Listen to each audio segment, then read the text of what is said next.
Hello, it's another month, and that means it's another issue of Hepatology Communications. I'm Elliot Tapper, co-editor-in-chief, and I'm excited to bring to you the latest and greatest in clinical research to grace our pages.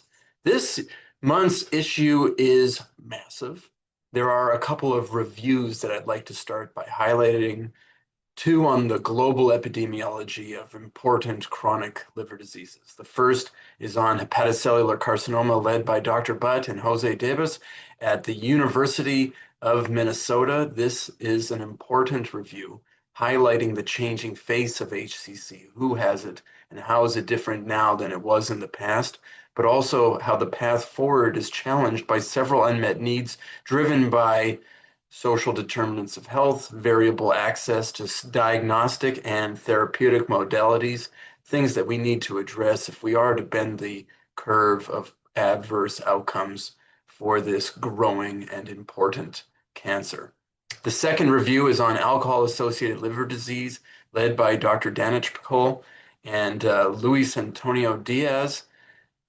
This is a monster of a review, detailing everything that you need to know about the incidence of various forms of alcohol-associated liver disease, as well as its outcomes, and a terrific deep dive on the instruments that we should be using to curb the rising epidemic of alcohol-associated liver disease, including, but not limited to, the kinds of multidisciplinary care that we have extensively published in the journal. Groups like that of Doctors Luther, Blaney, and Sengupta, but also best by policy instruments like minimum unit pricing and sale hour restrictions, the kinds of things that are on average associated with reduced consumptions from the highest risk drinkers among us. Turning now to original research, we have a really cool randomized trial out of Kerala, in this case, led by a Dr. Sasidaran, a randomized trial of taurine for fatigue and decompensated cirrhosis. Unfortunately, it's something that's been tried. It did not work in the hands of these capable investigators. Fatigue is one of the most vexing symptoms that faces patients with cirrhosis, both for our patients and also the providers who are unsure what to offer. But the only way forward is to test one by one various interventions that have promise. And in this study, there is a subgroup, the group who lacks anemia, who may see some benefit, a subgroup that deserves their own focus in a trial to come. Y90 is so hot right now. And so Dr. Nunez examines the comparison of Y90 versus TACE in patients with HCC. This is a large cohort, well matched. And lo and behold, what we find in this article is that Y90 has a higher response rate in the cross-section and reduces progression risk, but persistent unmet needs in overall survival highlight the need for intense investigation for this important condition. There is a new era for the treatment of PBC on the back of multiple PPAR agonist therapies approved by the FDA in the past couple of years. And one question that comes up is whether or not seladelpar, the most promising of these therapies, is safe and efficacious in patients with cirrhosis. And so Dr. Stu Gordon and a large group star-studded PBC investigators pooled the results from the RESPONSE and the ASSURE studies to find that it was safe and well tolerated and definitely decreased markers of cholestasis in this group. We would love to see what happens in long-term follow-up with respect to decompensation, but time will tell. Dr. Choi examined what happens when patients with MASLD get combination GLP-1 receptor agonists and SGLT2 inhibitor therapy with respect to their progression of fibrosis. This is a retrospective cohort study that examined a large, wonderful database from Mass General Brigham.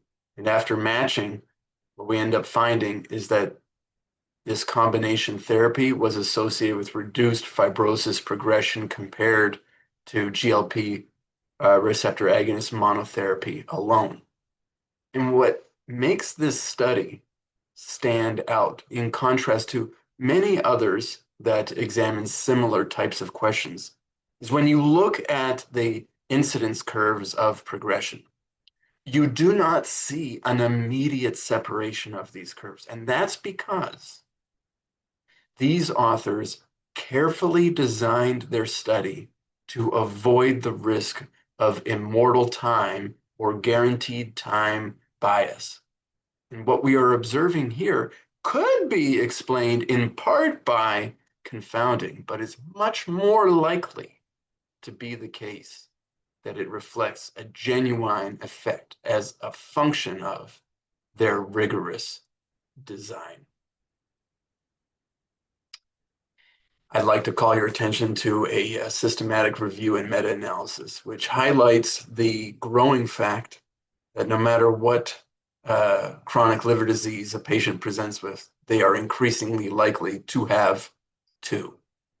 And so for patients with autoimmune liver disease, comorbid steatosis turns out to be associated with worse overall outcomes.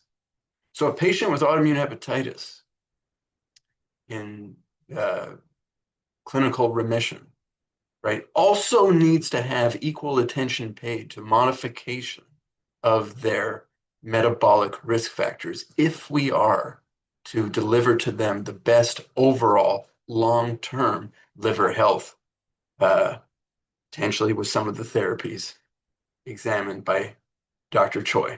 And I'd like to close with a shout out about an editorial that we published in our pages, led by Drs. Chappell and Biondi and Kushner, entitled DAAs in Pregnancy Are the Only Potential Intervention to Decrease Vertical Transmission, and Pregnancy DAA Data Supports Safety. It's important to recognize that oftentimes pregnancy is the reason that people at risk for chronic liver disease present for care. And when those infections are diagnosed in the course of pregnancy, it might be the best opportunity that we have to link them to highly effective care to eradicate that virus with benefits not only for mom, but also for baby. Huge issue.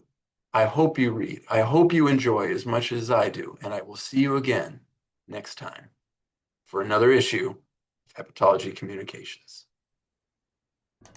Hi, I'm Carmen Wong. I'd like to share with you two exciting papers that deepen our understanding of the mechanisms underlying liver fibrosis. Xiong et al. Demonstrated that lumacan acts as a ligand for toll-like receptor 3, mediating SMAD signaling in hepatic stellate cells, thereby promoting liver fibrosis. Zhang et al. Show that HMGB1 exacerbates inflammation and fibrosis by inducing sting pomotylation through toll-like receptor 4. Additionally, they found that cysteine-rich secreted protein LCCL domain protein 2, CRISPLD2, interacts with GRP78 to facilitate toll-like receptor degradation. Notably, recombinant CRISPLD2 protein was able to reduce CCL4-induced fibrosis in mice. Enjoy the papers!